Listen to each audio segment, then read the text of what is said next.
In the winter of 1931, rescue crews found two bodies in the collapsed Cumberland mine shaft. They were positioned in a way that made no sense until someone examined the letters hidden in one man's coat pocket. What those letters revealed would force an entire coal town to confront a truth they'd spent decades trying to bury. Before we dive into the story, if you're the kind of person who loves uncovering secret histories and unexplored stories that upend our understanding of the past, click the like button and subscribe to the channel. It's interesting seeing the mix viewers from early mornings, afternoons, to late nights. So tell me the city you're watching from and the exact time you're seeing this. Now let's continue with the story. The collapse happened at 4:17 in the afternoon on January 12, 1931. The Cumberland Mine's number 7 shaft gave way without warning, trapping 11 men in tunnels that extended nearly 2,000 feet beneath the frost-hardened earth of eastern Kentucky. Rescue operations began within the hour, drawing volunteers from 3 neighboring counties and mobilizing every available resource the mining company could spare without shutting down production entirely. By the following dawn, 9 men had been pulled from the debris. 6 were alive. 3 were not. The remaining 2, Thomas Garrett and William Brennan, were located in a section of tunnel that shouldn't have contained anyone at all. Their shift assignments placed them nearly 300 yards from where their bodies were eventually discovered, in a side passage used primarily for equipment storage and rarely visited during active operations. The positioning of the bodies struck the first responders as unusual. Frank Dalton, the crew foreman who found them, noted in his initial report that both men were seated against the tunnel wall, facing each other, with less than 2 feet of space between them. Neither showed signs of having attempted to dig through the collapse or move toward potential exit routes. Their miners' lamps had burned out, but both were still strapped correctly to their helmets, suggesting they'd been conscious and deliberate in their final hours. Thomas Garrett, age 34, had worked the Cumberland mine for 11 years. Company records identified him as reliable, skilled with explosives, and frequently requested for the more technical aspects of tunnel expansion. He boarded at the Wickham House on Slate Creek Road and sent money each month to a sister in Ohio, though subsequent investigation would reveal no such sister existed. William Brennan, 29, had arrived in Cumberland 5 years earlier with papers claiming previous mine work in southwestern Virginia. His references checked out, though the mines he'd supposedly worked no longer existed by the time anyone thought to verify his history. He'd lived in company housing, shared a cabin with 2 other unmarked men, and maintained what everyone described as an unremarkable existence. The coroner who examined both bodies, Dr. Raymond Pritchett, found no immediate evidence of crushing injuries despite the nature of the collapse. Both men had died from asphyxiation as oxygen depleted in their sealed section of tunnel. What Pritchett noted, but initially kept from his official report, were the personal effects recovered from Garrett's coat, a bundle of letters tied with twine, each one addressed in Brennan's distinctive handwriting, each one never sent.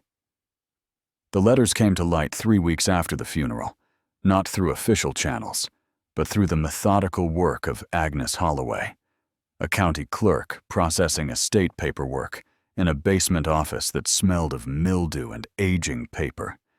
She'd been tasked with inventorying personal effects for the families of the deceased, a grim administrative necessity that followed every mining disaster in eastern Kentucky. Garrett's belongings amounted to little. A savings account with $47, 2 changes of clothes, a straight razor, a Bible with no inscriptions, and the bundle of letters that Dr. Pritchett had quietly passed along without including them in the public record. Understanding instinctively that whatever they contained wasn't meant for general consumption. Agnes opened the first letter on a Tuesday morning in early February. The handwriting was careful, almost feminine in its precision, each word placed with obvious deliberation. It was dated April 1927 and began without preamble. I think of Tuesday afternoons when the light comes through at that particular angle, and I wonder if you notice it too. She read 3 more before she understood what she was holding. The language was coded, cautious, filled with references that meant nothing on the surface, but created unmistakable meaning in accumulation. Talk of shared shifts and the place near the ventilation shaft where sound doesn't carry. Mentions of that book you showed me, and the way you explained the timber patterns. Details about rearranged boarding situations and carefully planned days off that aligned with suspicious precision. The letters spanned 4 years. The earliest ones maintained careful distance, discussing work and weather and the mundane rhythms of mine life. But as months progressed into years, the pretense thinned. By 1929, Brennan was writing things that couldn't be misinterpreted. I would rather spend 1 honest hour with you than a lifetime of acceptable lies. Agnes found herself reading late into the evening, long after other clerks had departed. The letters revealed a relationship conducted entirely in stolen moments and carefully constructed alibis. Shift trades that placed both men on the same rotation. Boarding arrangements that cycled between different houses, creating the impression of restlessness while actually facilitating proximity. A pocket watch that Brennan mentioned purchasing so we might know the same time even when separated. Each man carrying an identical timepiece purchased from a catalog that required no local transaction. What struck Agnes most forcefully was the planning evident in every sentence. These weren't impulsive men caught in momentary passion. They'd architected an entire hidden existence within the rigid structure of coal camp life, where privacy didn't exist, and everyone's business became common knowledge. They'd managed it for 4 years without apparent discovery, which suggested either extraordinary care or collective willful blindness. One letter from October 1930 detailed a close call. Someone had made a comment about them always taking breaks near the same tunnel section. Brennan described how they'd deliberately separated for 2 months, working different shifts and avoiding any public interaction, until suspicion faded and routine swallowed the observation. It nearly killed me, he wrote, being that close and having to pretend you were just another face in the drift. The final letter was dated January 4th, 1931, 8 days before the collapse. It was shorter than the others, written in haste or under emotional duress. If something happens, if we run out of time before we run out of reasons to hide, I need you to know that every moment was worth it, every risk, every careful lie. You were the only true thing in my life. Agnes sat in the silent office with the letters spread before her on the scarred wooden desk. Outside, February wind rattled the window frames. She thought about the 2 men found facing each other in a tunnel that wasn't on their assigned route, in a section of the mine where they had no documented reason to be. She thought about choices and consequences and the suffocating weight of acceptable lies. Then she did something that would later cost her the job she'd held for 6 years. She made copies of everything. The mine employment records told one story. Census documents told another. When placed side by side, the gaps between them revealed the careful architecture of 2 lives built specifically to create possibility where none should exist. Thomas Garrett first appeared in Cumberland's records in 1920. His hiring papers listed previous experience in Pennsylvania anthracite mines and provided a reference from a foreman named Dutch Keller. The address for Keller's mine was accurate. The foreman himself had never existed. Nobody checked, because labor was scarce, and Garrett demonstrated competence within his first week underground. His boarding arrangement at the Wickham house seemed straightforward. A single room, paid monthly, with meals included. But property records showed something peculiar. Between 1923 and 1930, Garrett moved residences 7 times, never staying more than 14 months in any location. Each move followed the same pattern. He'd give notice, disappear for 2 weeks claiming to visit his sister in Ohio, then resurface in a new boarding situation across town. William Brennan's housing history followed an inverse rhythm. He moved 6 times in 5 years, always relocating within a month of Garrett settling somewhere new. The distances between their residences varied from 8 blocks to nearly 2 miles. But a detailed map of Cumberland revealed something that wouldn't have been obvious to casual observation. Every pairing placed them within walking distance of the same section of the Green River, a stretch of waterfront where the rail yards created enough industrial noise to mask conversation. Company housing logs provided further evidence of coordination. Mine work operated on rotating shifts, day rotation, evening rotation, and the dreaded graveyard shift that ran from midnight to 8 in the morning. Most miners despised the overnight hours and avoided them whenever possible. Garrett and Brennan both volunteered for graveyard rotation with suspicious frequency, often during the same weeks. The shift trading records were particularly revealing. Between 1927 and 1930, Garrett had traded shifts 43 times. 41 of those trades resulted in him working the same rotation as Brennan. The pattern was too consistent to be coincidence, but too spread out to trigger immediate notice from supervisors focused on production quotas rather than social dynamics. Census records from 1930 added another layer of deception. Garrett listed himself as single, with 1 dependent sister in Cincinnati. Brennan claimed to be widowed, with 2 young children living with his late wife's family in Roanoke. When Agnes Holloway cross-referenced these claims with birth, death, and marriage records from both cities, she found nothing. No sister, no wife, no children.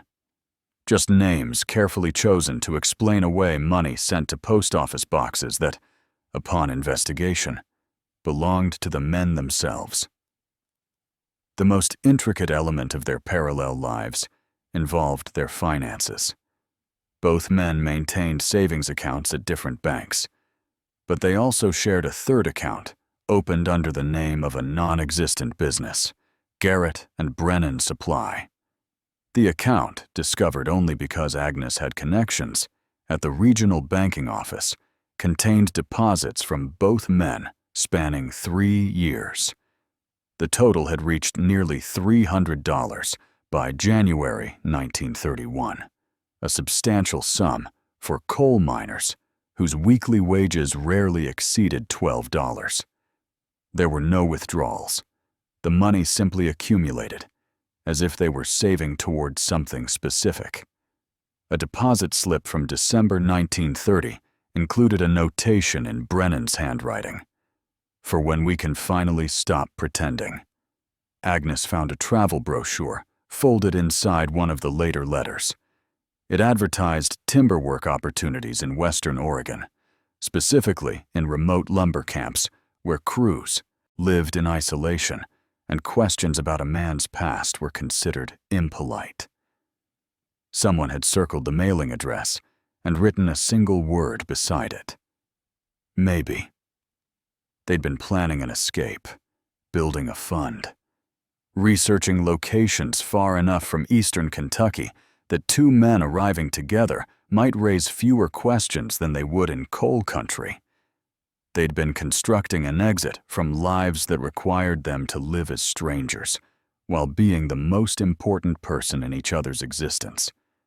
They appeared to be close to leaving their old lives behind, yet the collapse ended any chance they might have had. The diary surfaced 37 years after the collapse, donated to the Cumberland County Historical Society by the widow of Herbert Lansing, who'd served as night shift foreman at the mine from 1926 until his retirement in 1942. She found it while clearing out his workshop, wrapped in oilcloth and hidden behind a false panel he'd constructed in his tool cabinet. Lansing's entries were sparse and factual, the observations of a man trained to notice details that affected productivity and safety.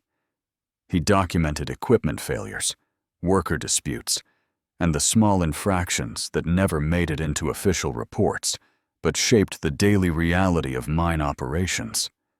Most entries ran 3 or 4 lines. A handful stretched longer, and it was these that revealed what Lansing had seen, but never acted upon.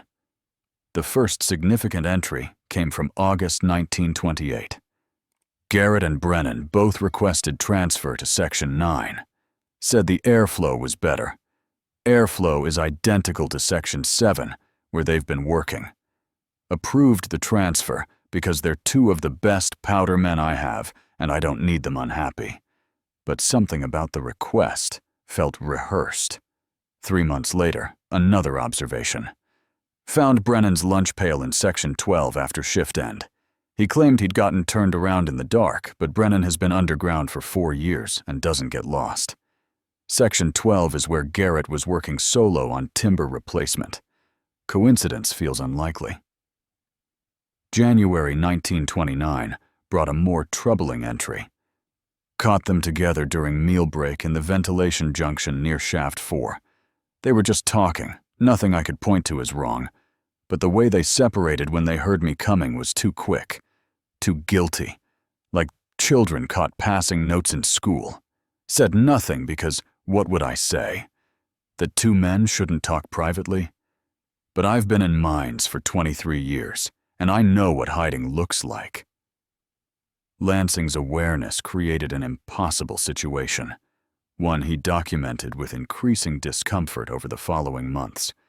He noted how other miners had started making jokes, nothing explicit, but edged with mockery.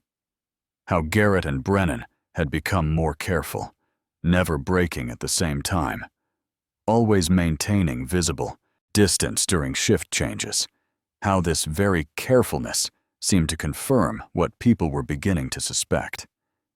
April 1929 contained the entry that revealed Lansing's choice.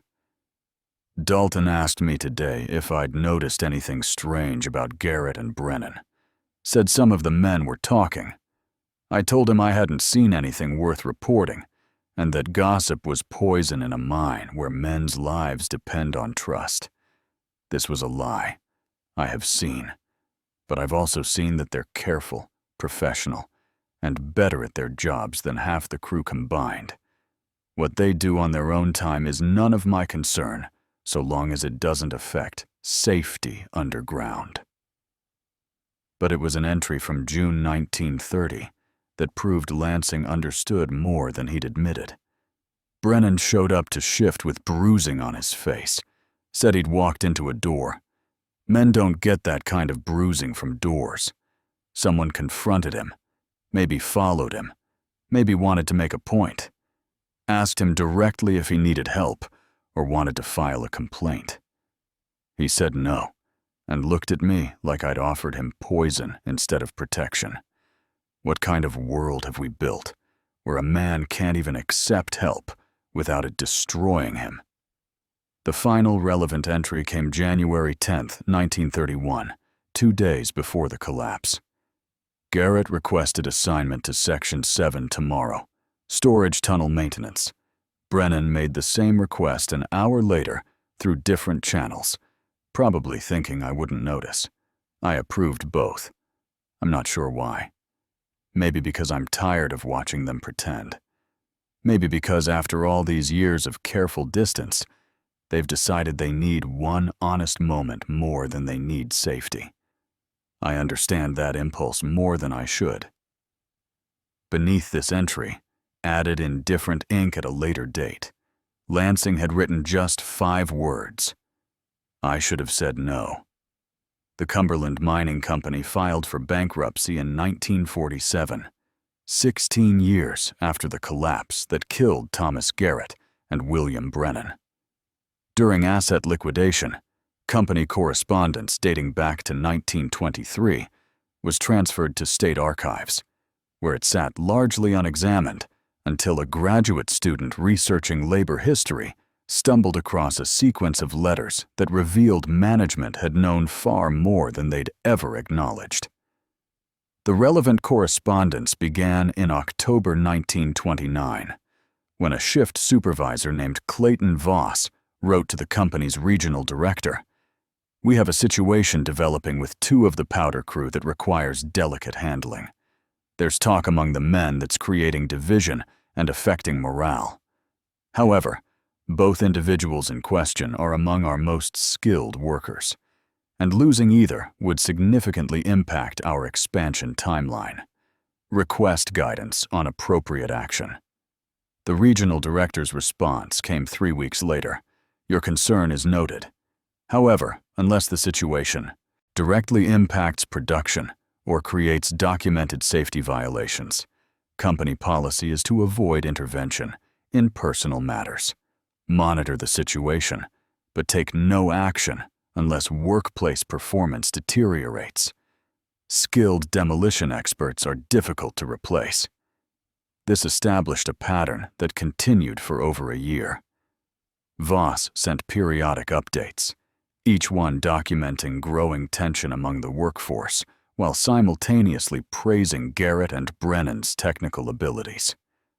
In March 1930, he wrote, "The situation has not improved. 3 men requested transfers away from the night crew specifically to avoid working alongside the individuals previously discussed. However, tunnel expansion in Section 9 is ahead of schedule, due primarily to their expertise with controlled explosives. Production numbers remain strong." What emerged from the correspondence was a calculated corporate decision. Cumberland Mining Company understood exactly what was happening, but chose economic expedience over social enforcement. Garrett and Brennan were too valuable to lose, and their private relationship, however scandalous to their co-workers, never interfered with their ability to place charges precisely, bring down rock faces efficiently, or mentor newer workers in powder handling. A letter from the company's legal counsel in July 1930 made the calculation explicit. While certain behaviors may violate community standards, they do not violate any contractual obligations or workplace safety regulations. Termination without documented cause could expose the company to wrongful dismissal claims. Furthermore, training replacement powder men requires 6 months minimum and significant capital investment. Recommendation is to maintain current employment status while monitoring for any actionable violations. The correspondence revealed something darker than simple tolerance.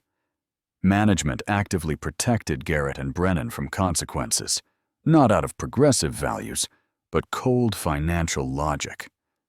When a group of miners submitted a formal complaint in September 1930 demanding removal of immoral elements from the workforce, the regional director responded, "Your concerns are acknowledged, but do not constitute grounds for termination under company policy. Workers who find current assignments unsuitable may request transfers, though such transfers cannot be guaranteed." The final piece of correspondence came from November 1930, 2 months before the collapse.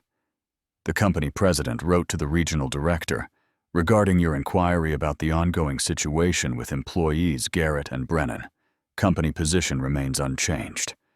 Both men have exemplary safety records and production outputs that exceed crew averages by 18%. Whatever personal arrangements they maintain are immaterial to company interests, provided work quality remains consistent. Take no action. Attached to this letter was a handwritten note, likely never meant for the official file. We tolerate what's profitable and prosecute what's not. Remember that next time anyone accuses us of having principles. The correspondence painted a portrait of institutional cynicism that used two men's vulnerability as leverage, while simultaneously exposing them to workplace hostility it refused to address. Cumberland Mining Company didn't protect Garrett and Brennan because it was right. It protected them because replacing skilled powder men cost more than ignoring the complaints of workers who could be easily replaced themselves. They were valuable assets, not human beings deserving dignity. And when they did it, the company's only documented response was a standard condolence letter and a notation that replacement personnel would need to be hired within 30 days to maintain production schedules. The Cumberland Courier published its account of the mine collapse on January 14, 1931, under the headline, 11 Trapped in Mine Disaster. The article ran 800 words across 3 columns, detailing rescue efforts, listing the deceased, and quoting company officials about safety improvements. What it didn't mention were the personal effects recovered from the bodies, the unusual location where 2 men were found, or any detail that might invite questions about why Thomas Garrett and William Brennan died together in a tunnel they had no documented reason to enter. The newspaper's editorial choices weren't accidental. Warren Kemp, the Courier's editor from 1927 through 1946, kept meticulous notes about stories his paper declined to pursue. These notes, preserved by his daughter and later donated to the Kentucky Press Association archives, revealed the mechanics of collective silence in a town where everyone knew what couldn't be said. Kemp's notes from January 19, 1931. Received tip from courthouse source about letters found with Garrett's body. Content apparently suggests relationship of intimate nature between deceased miners. Decision made not to pursue story. Families have suffered enough without public speculation. Also, Cumberland Mining Company is our largest advertiser. The economic calculation was stated plainly. The Courier depended on mining company advertising revenue for roughly 40% of its operating budget. Antagonizing that relationship by publishing details that reflected poorly on company workforce would have been financial suicide for a small-town newspaper already struggling through the Depression. But Kemp's notes suggested something more complex than simple economic pressure. An entry from February 1931 described a conversation with Frank Dalton, the foreman who'd discovered the bodies. Dalton came to the office today, clearly agitated. Said he'd been thinking about what he saw in that tunnel, and it didn't sit right. The men looked peaceful, he said, like they'd made a choice. Asked me directly if I planned to write anything about the letters. Told him no. He seemed relieved, but also disappointed, as if he wanted someone to acknowledge what he'd witnessed, but was afraid of what that acknowledgement might cost. The pattern repeated across Cumberland's institutional memory. The funeral home director who prepared both bodies for burial noted in his private records that both men's families requested closed caskets and expedited services with minimal public viewing. The pastor who conducted Garrett's service kept a journal entry describing the sparse attendance. Only 8 mourners present, none claiming close relationship to deceased. Service felt performative, as if we were burying a stranger rather than a man who'd lived here 11 years. Brennan's funeral drew even fewer attendees. His service was held the same afternoon as Garrett's, at a different church across town, ensuring the 2 events couldn't overlap. No flowers were sent. No obituary appeared in the Courier beyond the basic death notice required by law. Most revealing were the conversations Kemp documented from local businesses in the weeks following the collapse. The owner of Brennan's boarding house told Kemp that 2 men had come asking questions about Brennan's habits and visitors. The Wickham house, where Garrett had lived, reported similar inquiries. In both cases, the questioners weren't law enforcement or journalists, but ordinary citizens conducting unofficial investigations into matters they considered morally urgent. Kemp wrote in March 1931, "The town has decided to forget these men ever existed. Their names will fade from conversation. The circumstances of their deaths will remain unexamined. This collective amnesia serves everyone's interests, except truth. I am complicit in this erasure, and I'm not certain how to feel about that, except relieved that I won't have to defend publishing something that would destroy what little piece their memories might otherwise retain." The silence became self-reinforcing. Families moved away or refused to discuss their deceased relatives. Company records were archived without commentary.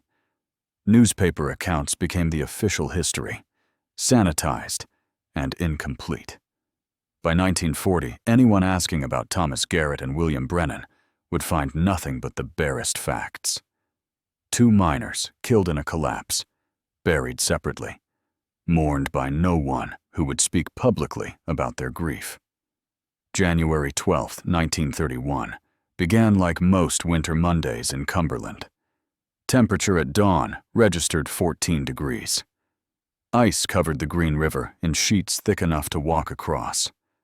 The mine whistle sounded at 5:30 in the morning, summoning the day shift workers, who would descend into tunnels where temperature held constant at 57 degrees, regardless of surface conditions. Thomas Garrett and William Brennan weren't scheduled for day shift. Their rotation placed them on evening crew, starting at 2 in the afternoon and ending at 10 at night. Yet both men arrived at the mine shortly after 6 in the morning, more than 7 hours before their assigned time. The shift log keeper, a man named Paul Ridley, documented their early arrival in the Daily Register. His notation was matter-of-fact. Garrett and Brennan reported for maintenance duty, Section 7 storage tunnel. Per foreman authorization. Herbert Lansing had approved their request 2 days earlier, assigning them to inspect timber supports and replace deteriorated beams in a section of tunnel used primarily for equipment storage. Section 7 storage tunnel wasn't critical infrastructure. It connected to active mining areas, but saw minimal daily traffic. The work assigned to Garrett and Brennan could have been completed by any competent crew, and didn't require 2 of the mine's most skilled powder men. Yet nobody questioned the assignment, because maintenance work was constant and someone had to do it. Weather records from that day show clear skies, but bitter cold. The Cumberland Courier's weather notation recorded wind speeds of 15 miles per hour from the northwest, creating wind chill factors that made outdoor work nearly unbearable. Underground would have felt temperate by comparison, a refuge from the brutal January morning. Both men descended into the mine at 6:43, carrying standard equipment: timber inspection tools, replacement support beams, safety lamps, and their personal lunch pails. 3 other workers saw them enter the cage elevator. None reported anything unusual about their demeanor or conversation. They were simply 2 miners reporting for an unremarkable maintenance shift. The collapse occurred at 4:17 that afternoon. Seismic monitoring equipment at the University of Kentucky, over 100 miles away, registered a minor tremor consistent with underground structural failure. Within the mine, the sound was described by survivors as initially subtle, a groaning of stressed timber followed by a crack sharp enough to echo through multiple tunnel sections. Section 9, where most of the day shift crew was working, experienced the most severe damage. Rockfall blocked 3 primary passages and trapped 11 men in various locations throughout the tunnel network. Emergency protocols activated immediately. Surface crews began rescue operations within 20 minutes of the collapse. What nobody understood initially was that Section 7, where Garrett and Brennan had been working, wasn't part of the primary collapse area. The tunnel network was extensive, with Section 7 positioned nearly 300 yards from Section 9.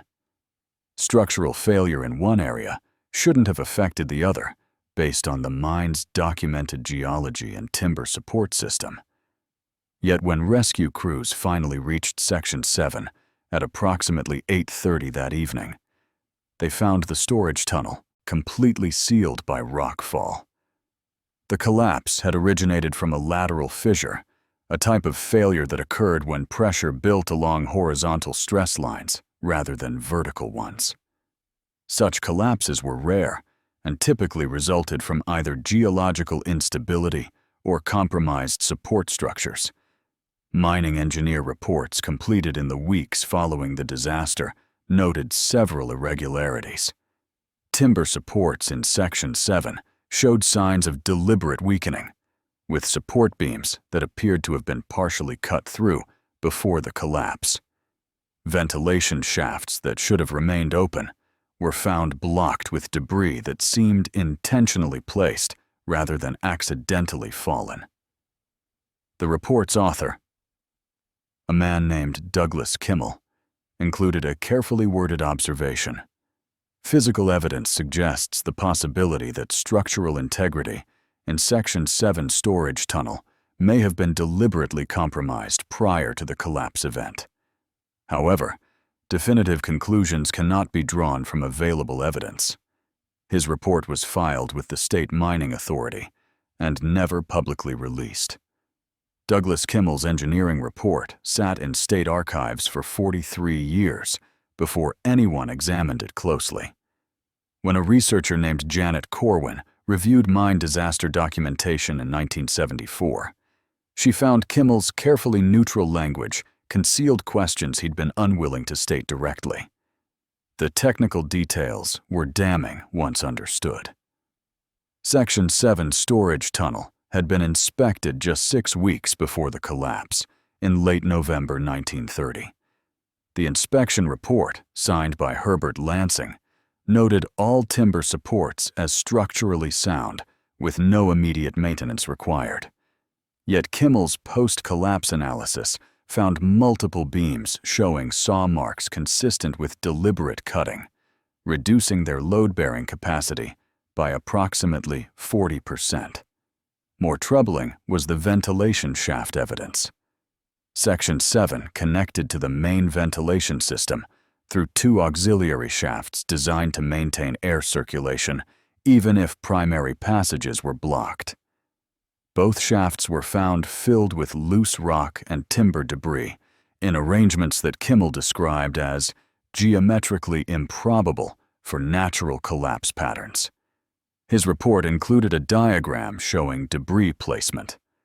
The rocks weren't randomly scattered, but stacked in a way that maximized blockage while using minimal material. Someone with knowledge of mine ventilation systems had deliberately obstructed airflow to Section 7, transforming what should have been a survivable sealed tunnel into an airtight tomb. Kimmel interviewed the 3 workers who'd seen Garrett and Brennan enter the mine that morning. All 3 reported the same detail. Both men carried unusually heavy packs in addition to standard equipment. When asked what the packs might have contained, the workers assumed extra timber or tools. But inventory records showed all necessary materials for the maintenance assignment had been staged at Section 7 the previous day. The timeline created additional questions. The collapse occurred at 4:17 in the afternoon. Garrett and Brennan had entered the mine at 6:43 that morning, giving them nearly 10 hours underground before the structural failure. The maintenance work they'd been assigned should have required 4 hours maximum. What had they been doing for the remaining 6 hours? Kimmel's report noted this discrepancy, but offered no speculation. He did, however, document something discovered during debris removal. Fresh tool marks on tunnel walls in Section 7 that hadn't existed during the November inspection. Someone had been excavating or modifying the tunnel structure in the weeks before the collapse. The most significant finding came from analysis of the collapse mechanism itself. Rock falls in coal mines typically resulted from either roof failure, where gravity pulled unsupported ceiling material downward, or wall failure, where lateral pressure caused sidewall collapse.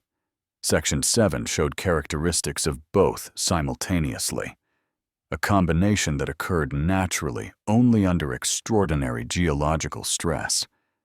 But geological surveys of the area showed no such stress. The rock formations surrounding Section 7 were stable, with no history of seismic activity or structural weakness. The collapse should not have happened at all, let alone in the specific pattern that sealed the tunnel so completely.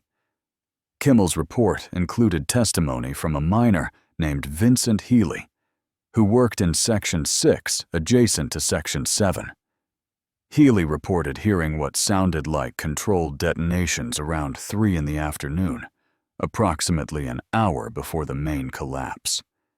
When asked why he hadn't reported this at the time, Healy explained that powder work was common enough that he'd assumed someone had authorization for blasting. But Section 7 wasn't approved for any explosive work that day.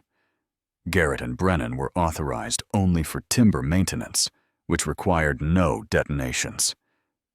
If Healy had heard explosives, someone was conducting unauthorized blasting in a section of tunnel they'd deliberately weakened and whose ventilation they'd systematically blocked.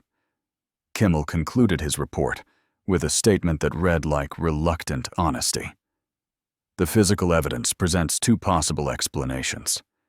Either Section 7 experienced a geological event unprecedented in regional mining history, or the collapse was engineered through deliberate structural sabotage. Given the technical expertise required for such sabotage, any responsible party would necessarily possess extensive knowledge of mine engineering and explosives handling. He never named Garrett and Brennan. He didn't need to. Both men were among the mine's most skilled powder experts. Both had spent their final morning in a tunnel they'd requested access to, carrying equipment they hadn't needed, working alone for hours they couldn't account for. The question wasn't whether they'd caused the collapse. The question was whether they'd done it to themselves. The personal effects recovered from Section 7 told a story that rescue workers initially couldn't comprehend. Both men's lunch pails were found unopened, suggesting they'd never eaten, despite being underground for nearly 10 hours. Their safety lamps had burned through their fuel supply completely, indicating the lamps had remained lit until oxygen depletion extinguished them. Most significantly, both men wore their pocket watches. The timepieces Brennan had mentioned in his letters, purchased so they might know the same time even when separated, were identical silver pieces manufactured by the Hamilton Watch Company. Both had stopped at 4:38 in the afternoon, 21 minutes after the initial collapse, preserved by the coroner as part of the death inventory. Dr. Pritchett's examination revealed additional details that never entered public record. Neither man showed defensive wounds or signs of panic. Their hands weren't scraped or bloodied from attempting to dig through rockfall. Their clothing remained largely intact, without the tears and damage typical of men caught in a collapse who fought for survival. What Pritchett found instead was deliberate arrangement. Both men had removed their helmets and placed them carefully aside. They'd positioned themselves facing each other against the tunnel wall, with their backs supported, as if settling in for a long wait. In Garrett's right hand was a small wooden carving, roughly shaped like a bird in flight, with Brennan's initials carved into the base. The carving had been mentioned in one of the letters. Brennan wrote about it in June 1929. You asked what I wanted for my birthday, and I told you nothing because wanting things felt dangerous. But you carved that small hawk anyway, and left it where I'd find it. I carry it with me now, a reminder that someone sees me as something other than what this place demands I be. Inside Brennan's coat pocket, rescue workers found a folded piece of paper with a single sentence written in Garrett's handwriting. Whatever happens, we decided together. The paper was dated January 11th, the day before the collapse.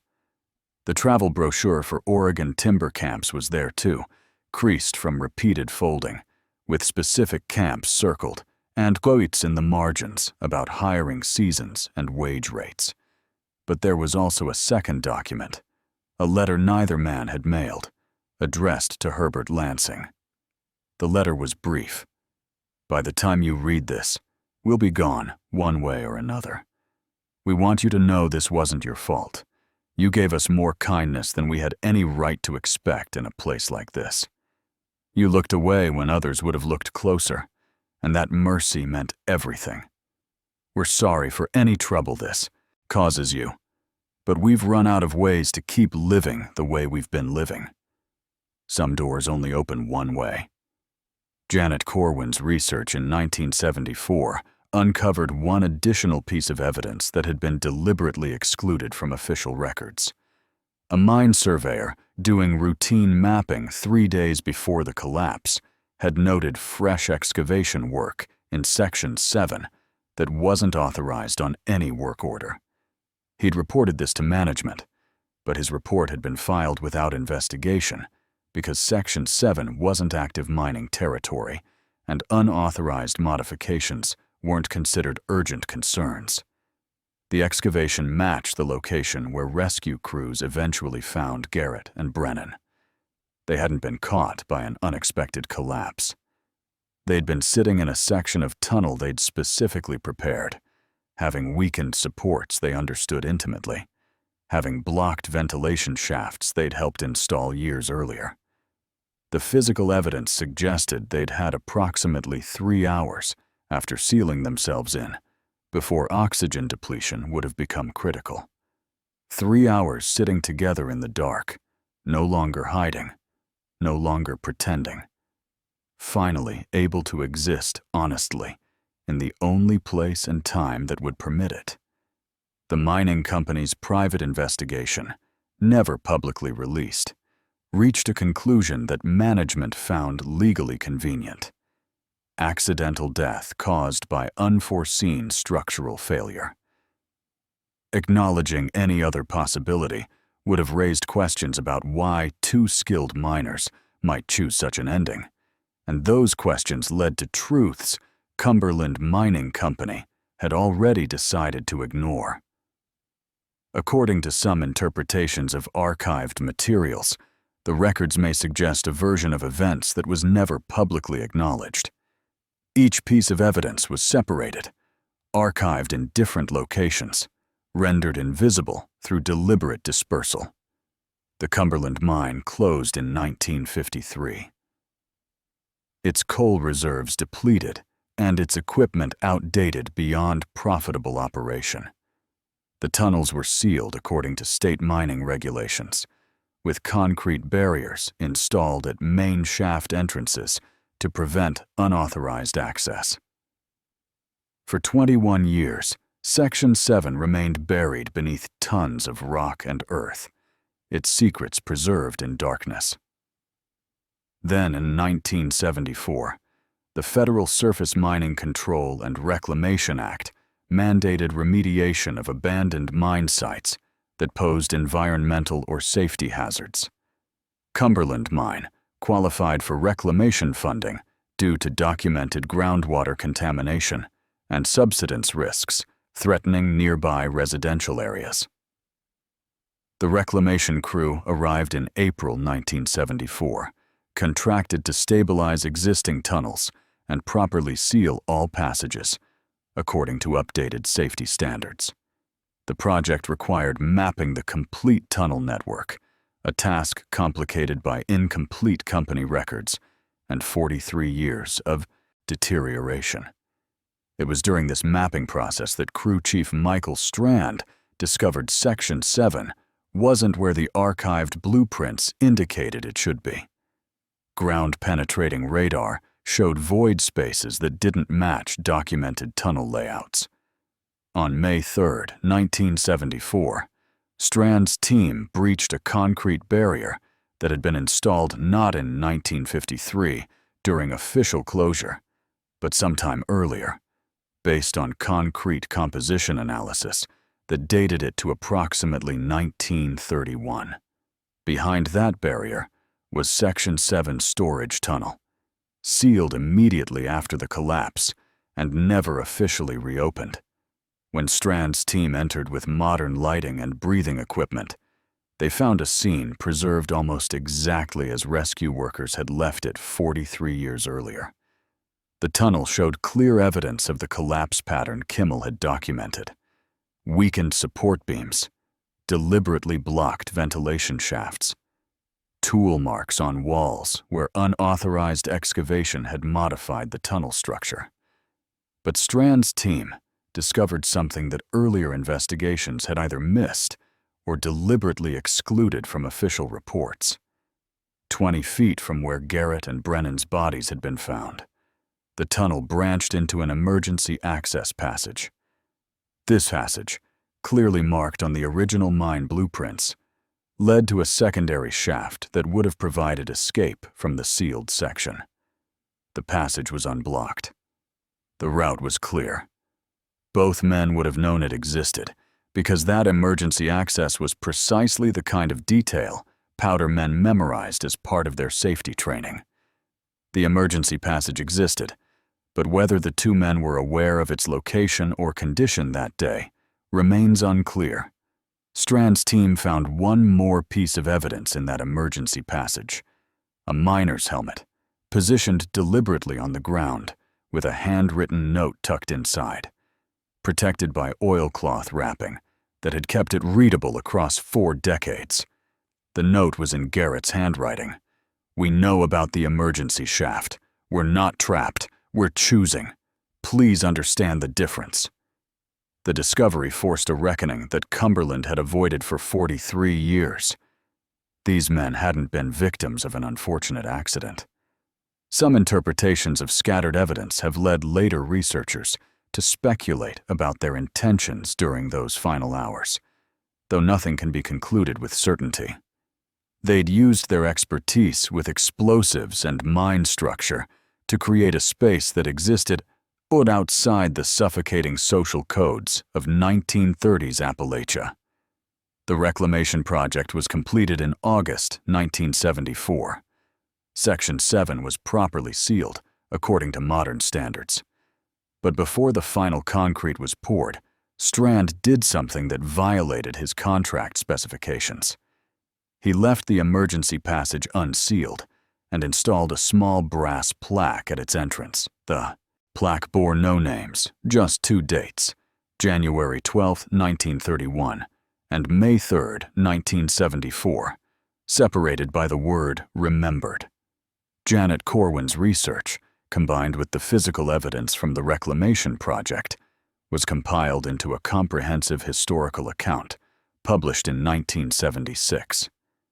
The account identified Garrett and Brennan by name for the first time in public record and documented the full scope of their relationship, their careful planning, and their final choice. The publication caused minimal controversy, partly because everyone who'd enforced Cumberland's silence was dead or too old to care, but mostly because by 1976, the world had begun admitting that people like Thomas Garrett and William Brennan had always existed, even in places that pretended otherwise. Their story entered local retellings and later historical discussions, though documentation remains fragmented and interpretive. Not as a tragedy to be hidden, but as a truth that demanded acknowledgement. 2 men who loved each other in a time and place that offered them no legitimate way to exist, and who chose 3 hours of honest darkness over a lifetime of acceptable lies. If stories like this that remind you why history matters, why hidden truths deserve acknowledgement, and why the people written out of the record still deserve to be remembered, click the like button and subscribe to the channel. These aren't just stories from the past. They're reminders that courage has always existed, even in the darkest places.